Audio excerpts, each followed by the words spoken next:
Ito yung libi ng pumunta sa akin na may problema. Hard starting, walang power. Pag nag-acceleration halos mahirap. Ang dahil dito sa ginawa na to. Ito wala dapat ito Mayroon na siyang rubber ditong nagsisil dito. Nilalagyan pa ng ganito. So nagkaroon ngayon ng singaw. Kaya ito hindi dapat nilalagyan ng gasket kasi mayroon na siyang o-ring seal dyan. Hindi dapat nilalagyan ng gasket dyan. Nag-cause tuloy ng singaw.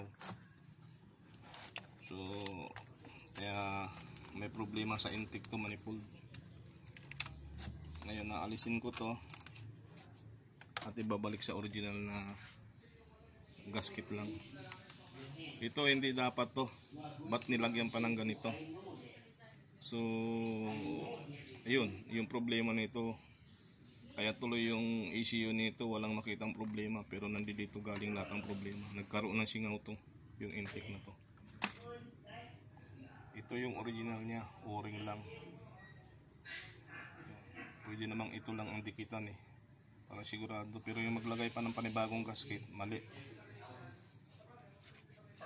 So tatry ko, babalik ko tong original niya. Ito yung Nissan Livina na to.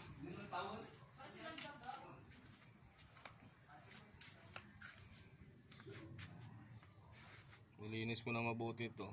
Ngayon checkin ko na lang yung bawat spark plug nito kung walang problema.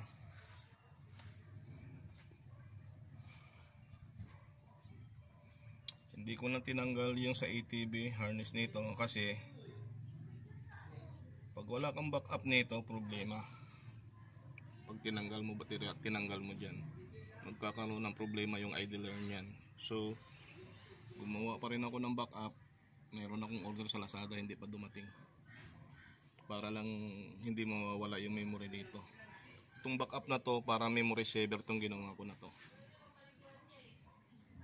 Ayaw ko na magkaroon ng problema dito sa akin na itong Livina. Lahat ng Nissan problema pagka tinanggal mo yung harness ng ATV nito, magkaroon na ng problema yung idle nito. So magpapareprogram pa pagka ganun.